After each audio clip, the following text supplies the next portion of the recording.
All right, let's get this started. So I'm sitting down with Ben Robertson today from TS Burn Construction, a very good friend of mine here in the North Texas construction space. He spends most of his free time doing work and most of his work doing free time now.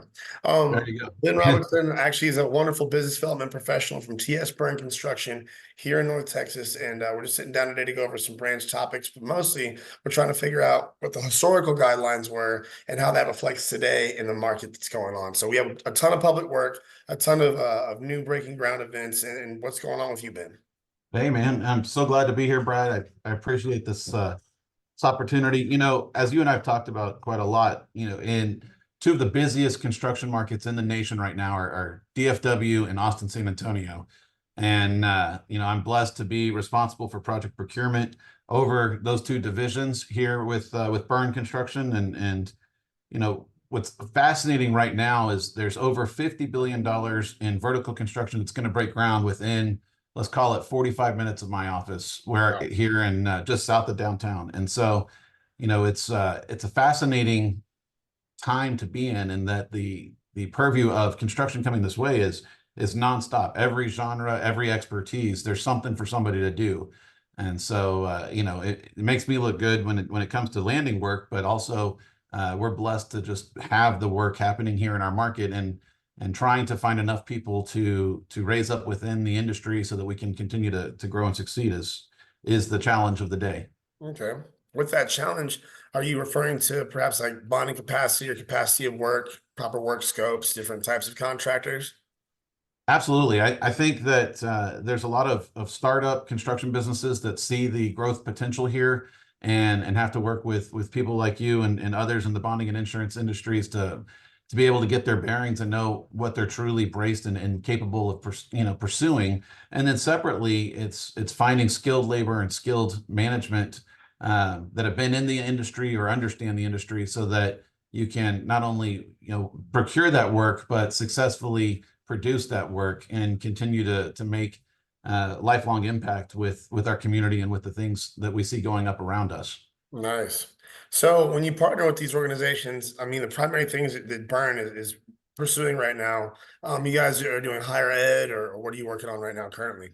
We do a healthy mix of everything. A large quantity of our work right now is around municipal construction, and with a new person moving to DFW every 3.5 minutes, every single municipality in the greater metropolitan area, in the 9 county region, needs more, city halls, police stations, fire stations, libraries, everything. And so there's no shortage of opportunities there to step in and step up. And in addition to that, we have quite a lot of work going on with Tarrant County College and a lot of our other area universities, as well as the private sector is a big hire in this environment, and they're building and growing, and Class A office space and healthcare and lab spaces are popping up all over as well.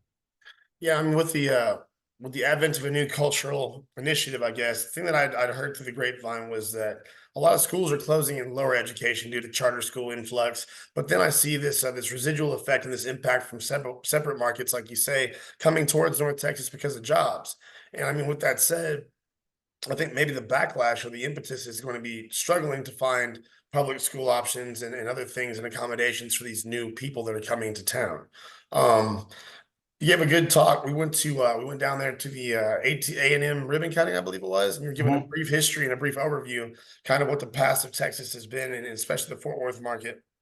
What do you see that going towards with the influx of big tech firms? And we got what Lockheed and Skunk Works and all these people coming to Fort Worth, Texas. What do you see that market trend looking like as far as the build out space and as far as new construction is concerned? Yeah, absolutely. I think we're at the precipice of a large influx of the high tech expansion within our market. One of the things that people don't truly understand is that Fort Worth was created and has always remained a city of innovation. Every major growth that we've had over our couple centuries of existence have been around being cutting edge and being part of the next thing that makes our nation great. And at this point, there is a ton happening in the biotech sectors, obviously the military industrial complex is huge here with Lockheed Martin and Bell Helicopter and many more like that. And then, you get into back to the healthcare side, the biotech side, I mean, Alcon and Novartis and quite a few companies are all based here, founded here in Fort Worth, and ever growing. And so that's, one of the reasons that A&M saw Fort Worth as the ideal candidate for building their new A&M Fort Worth campus, was to come in here and help create the next gen of people that will be leading those companies, and in most cases starting those companies. They say that a measurable percentage of the careers 20 years from now don't even exist right now. Mm. And so A&M Fort Worth, in the center of innovation that they're creating there, is dedicated to helping build that next gen leadership for our community. And all of these other businesses that are currently in need of that skilled and high tech brain power are, breathing into A&M to make sure that they get a piece of that support as well.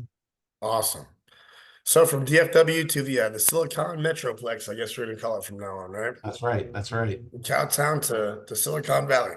The crazy thing for me has just been watching. Obviously, I'm a Fort Worth boy, born and bred, and when I was a kid, the landscape here has changed dramatically, obviously, but the influx of good infrastructure, good jobs, and career pathways for people. I'm seeing a lot of stuff. It really is. It's heartening. I mean, it's wonderful because it's a tourist attraction, and that's not the biggest thing about it. Now, when people come to town, they're coming to town to stay. So, I guess my question is, being a Fort Worth native, how is this impact, and how is the ability to kind of curate the impact felt for you in the construction space? No, for sure. In the construction space specifically, things are ever evolving, ever changing. And so what was a normal process and the tie outs that we had even 10, 20 years ago, it's all rapidly changing now, but we're trying to maintain a degree of composure as it comes to making sure that what we're doing now and the things that we're building now and that our architects are designing now are good forever homes for the things that are being erected. And so, as we look to how everything is growing and where we're growing, a lot of the municipalities, in Fort Worth included, are trying to be intentional with where and what we let things happen and how they happen, so that we don't accidentally find ourselves built out in the wrong direction and can't adapt to whatever is the next round of change. And that requires a lot of foresight and a little bit of luck and a little bit of gamble, but there's a lot happening across the board and how we're trying to execute that from a citywide as well as just a general community, and understanding that new things are shiny and wonderful, but we have to not let new things come in at the cost of our history and our past. And we have Outstanding. to understand that, we need to do a better job of understanding the entire history, not just the pieces that some people remember. And I think more than ever, we're in a community where people are starting to recognize that there are other histories that haven't been remembered or talked about as well. And this is a good time to have those conversations while we evaluate where we are all from and where we could all go together. That's amazing, man. It's an outstanding answer. I love that. From that same perspective, you're from this area and you watched it grow, like I said. I guess maybe the next question for me is, how does it feel from a professional perspective for you to be able to watch all this unfold, having been from this area? Because I know when I came back, I was shocked, and you've been here every step of the way. You're working with business development people from the city of Fort Worth, all of the chambers, the Fort Worth Metropolitan Black Chamber, the Fort Worth Chamber of Commerce, Fort Worth Hispanic Chamber. I see you everywhere, right? And it seems like you're just really well connected with people, with the pulse of what Fort Worth is about. When people talk about DEI and all these other things, I think they miss a big, large conversation, which is, if you're already talking to people, already having the narratives, what do they say? You stay ready, you don't have to get ready. And That's so right. for you seeing these relationships blossom, seeing, the economic development department of Fort Worth go from something that was burgeoning maybe 10, 15 years ago to something that handles a huge book of business and attracts quite a few really big, landmark firms to the city. How's that feel for you? What does that look like? It's a fascinating one, and I actually had a conversation about this pretty recently. The success that we're seeing right now is because all the different individualized groups that we have around town are finally starting to realize that they can't operate in a silo. And so those of us that have friends within every group and contribute and are part of each and every one of these groups are doing a better job of connecting and building relationships, so that we don't operate in those silos to the detriment of the community at large. We can work together and complement each other instead of conflict with each other to build this stuff up and make a better overall Fort Worth, Tarrant County et cetera. And the hardest part that we can do is to let ourselves get latched into one piece and not see the full painting. And so I believe that we have some great leadership at all of our chambers right now, especially with Michelle at the Fort Worth Metropolitan Black Chamber and Annette at the Fort Worth Hispanic Chamber. And, we have for the first time in decades them in combination with the downtown chamber having real conversations about not only what do we want to see for the city, but what are we currently seeing for the city, and where are the gaps within our constituents and within our people and just our general residents of how can we make our city better? Is that education? Is that job opportunity? Is that in some cases having more opportunities for families to get together in different parts of town and just celebrate that we're all here and in the now, and bringing back that sense of community that has been lost for quite some time. Nice.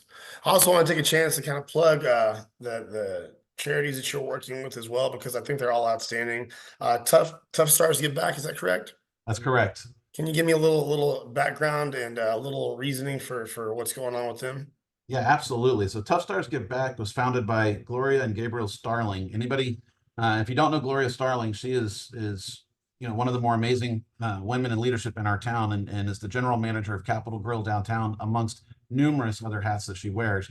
But she and her son Gabriel saw a need when he was much, much younger on opportunities to lift up families and circumstances in need that didn't necessarily have voices for them. And so they came together and said, this is, and this was led by Gabriel from the mouths of babes, if you will, that Hmm. there was a gap in a particular family, was their first family that they extended some love to, in that there was some needs there. And Gabriel held a fundraiser and was able to give it all to the family that was going through a major health crisis at the moment, and lift them up. And then from that, they realized that in this town of community where we all live and support each other, what if we did this more often? And what if we reached out and looked for gaps that weren't being addressed within our city, and how could we help them? And so now they do multiple events a year where they did a food outreach in a North Side elementary school that was combined with a trunk or treat and Tarrant County Food Bank handing out over 500 bags of food to the families of that school, as well as a local bicycle shop donated repair services. A local barber came in and donated free haircuts. We connected them with our first responders, and just created an outreach event that also raised $40,000 for that school to use for the funds that the district was unable to pay for.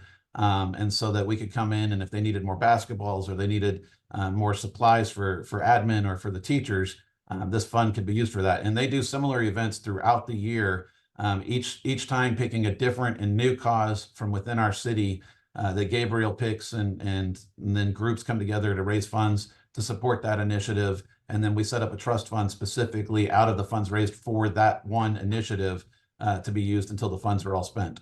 That is brilliant. That is a brilliant charitable organization hierarchy. That is so, it's fluid. It allows you guys to get all around the city. I didn't know that's how it was structured. So they set up Yeah. a trust and it's still exhausted. Everybody wins, and everybody Yep. comes together on different things. Limits legal liability for everybody, and it makes sure that the people that need the money get it. That's fantastic. Okay, well, I'm gonna have to go ahead and volunteer. I didn't know the full overview. I know that you and my friend Jeff Postel are part of it, and I mean, whatever you Yep. guys touch is usually an amazing thing to be a part of. So count me in. Appreciate the endorsement. Yeah, no doubt, man. I wanted to get it out there because I saw the impact a little bit. I didn't know how it was structured, but I just see smiling faces and kids, and that's good enough for Yep. me. So awesome. So that's one thing. I know you do 1,000 other things. But I mean, we're gonna get into a little, not completely personal, but we're gonna find out what makes Ben Robertson tick, what your week is like.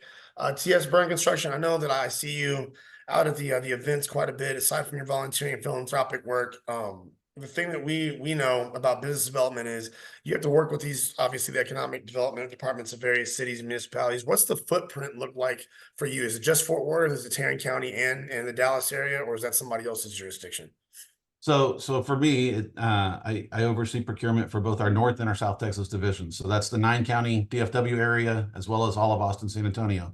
One of the things that we pride ourselves on, a 100-year-old firm, is that everyone in the company is business development. If at the end of the day, people build buildings, and we believe in the families of Burn are here to support us, and they love our mission. And so It's a lot easier than one sales guy going around, you know, selling up the company. It's all of us, talking about what we believe in, and helping find those new opportunities. And of course, I go around and meet with municipalities and owners and architects as often as possible, as well as a lot of our other management and directors and do. But at the end of the day, we want to make sure that if you're out building a project with a client for the next 18 months, you're going to have a much better relationship with that client than I will from taking them to lunch once a year. And Yeah, so, no doubt. we want every project we finish to end, not only that everyone's happy with it, but we can submit it for an award, and that client's going to call us back over and over again. And I know our marketing director was just doing some analytics for a survey for the ENR, and we realized that over 70% of our work is repeat clients. And with a 100-year history and a high repeat rate, that talks a little bit about the quality and the commitment that the families of Bern have, and why we've been able to stay so successful. I love TS Burn Construction for various reasons. The fact that it has such a large historical breadth in Fort Worth, Texas, being one of them, but the quality is key. I mean, I've watched so many projects be completed by this company, this wonderful organization you're a part of. But on the other end, I mean, I really get that it's not just saying it's a corporate partnership. You guys are all partners of that company, and you all represent very well. You know, when I see the VPs coming out to these events, you don't see that often. You see somebody get sent there from the office or from admin, but you guys have boots on the ground, you grind that, and you burn the midnight oil. Because I mean, these things are like 7, 8 p.m. after you worked a full, 12-hour day. Yep. So yeah, I very much respect the grind, respect the hustle, but moreover, the quality and the peace of mind and the culture in Fort Worth, Texas is very important. So 100-year history. Can you give me a little bit of background about TS Burn Construction's 100-year history in Fort Yeah. Worth? Absolutely. So we were founded 1923. So technically now we're rolling into 101. So that's fun. 1923 by Thomas Sneed Byrne, and he was from Fort Worth. Went off to MIT, got an engineering degree, served in the military. Had a good path there. Came back to town and was working for a local architect, larger firm, and ran their building division. And when that firm decided to pull out of this market, he decided that it was time for Thomas Sneedburn to launch up his own construction company. And we actually have a copy of it, but he wrote personal letters, and this is the same touch that we maintain to this day, to his friends and leadership, including none other than Amon Carter Amen, himself, Carter. and just said, "Hey, I'm doing this. I would like, I know you know me, but I want you to take a risk on me and let me have some opportunities with you." And the rest, as they say, is history. Thomas and his team were built, some of the most iconic things in this town. The original Bank One Tower, that's now the Tower condo residences. We built the Kimball Art Museum back in the day, the Amon Carter Museum, the original Science and History Museum, and the Omni Theater, and are proudly doing the new Omni Theater, that dome that's going, the full 8K resolution dome that's going inside of the Science and History Museum. So one of the most high-tech, cool projects we've ever had on the books. Super excited to play Xbox on that before we hand it over. And not an official statement. That's just me having fun. I didn't hear Uh, it. and we, and then we also have heritage projects like Montgomery Ward's over on 7th, where we built the original building, and at the time it was the tallest concrete structure this side of the Missouri. Mhm. And then we did every single construction project that ever happened to that building over the decades. Really? And then when it went to a private developer, and we were the ones that cut the hole in it, and did all of the condos in the upper floors, and redeveloped that building at that point, 90 years later. So it's fun to have. I love projects where we can go back and touch things that we built and were involved with over the decades. That level of history and repeat is pretty exciting too. And after Thomas Burns passed, he had no heir apparent, handed it over to his business partners, and they ran the company into the mid 90s. And then at that point, again, there wasn't an actual heir apparent, and John Avila at the time was the head of Manhattan Construction across Mhm. town, and ran Manhattan for all of their Texas operations. And the subcontractor community told him that Byrne was up for sale, and they really thought that he should buy it. And he wasn't originally, he was on the fence. What do I know about owning my own firm? I'm great at running Manhattans. And the subcontractor community said, no, you're the kind of person that can take this heritage and keep its Mm, beliefs and alive. And so John bought the company in 1995, and then in 2013 handed over to his sons Matthew and Paul. Um, outstanding. and so it remains a family company through and through. And we continue to thrive on the success of our forebears as we go out there and keep reshaping our community. Awesome, Ben. See, being a history buff of sorts and all that, and just loving a good story. I haven't heard that laid out in its entirety yet. I mean, I've gotten bits and pieces of it. Of course, I know Mr. Avila from Manhattan Construction, and then later on from his place at Byrne. But I mean, that's fantastic, and the fact that he passed that on, the fact that people were telling him that they thought he'd be the right person to carry that torch is fantastic. Also, now I For can see sure. Montgomery Ward Center from my back window, right? There you go. I used to live over there as a kid, when the neighborhood was a little bit worse for wear back then. And that was like the first landmark construction project that really, really revitalized the area. Yep. Like it went from being a really, bad place to live to a really nice place to visit and live. And obviously, full circle, I live here right now. So I'm thankful for all the stuff that Burns done. Obviously, if people don't know, at the viewing audience at home, Amon G. Carter was the founder of the Fort Worth Star Telegram. Numerous philanthropic endeavors, including TCU University, several others. A bunch of stuff's been named after him. But Fort Worth history, that guy's got more tug and more like more historical weight than anybody I can name. The fact that Thomas S. Byrne and he worked hand in hand to make this city the great place that it is fantastic, and I love to hear about it.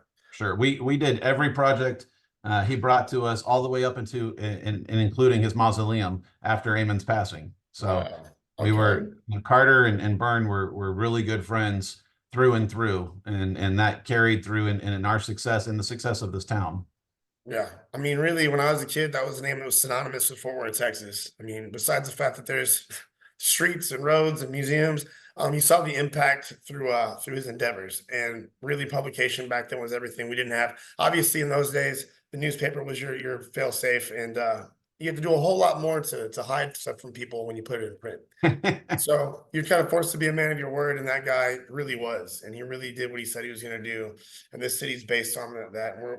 Like you said, we're standing on the shoulders of giants here, and a lot of them are still around. So when you get a Yep. chance, I'm so thankful for obvious reasons for the endorsement of Mr. Avila professionally when I came back to town. I really appreciate TS Burn Construction. Really appreciate you, and definitely I really appreciate their family. Everybody at Burn, you guys are a fantastic organization, and I'm looking forward to seeing what's next, man. Awesome. Thank you so much, man. We're glad to have you back in the right city, and everything that we've got going on here is just nothing but excellence for the future. Outstanding, man. Let's get on this stuff. Let's get us hooked up with the right charities. And like I said, that charity that Ben's a part of is called Tough Stars Give Back. Look them up on the internet. They're doing great things in the Fort Worth community and beyond. Once again, this has been Ben Robertson with TS Burn Construction, Brad Douglas, Build Shield. Thank you guys for tuning in. Thank you.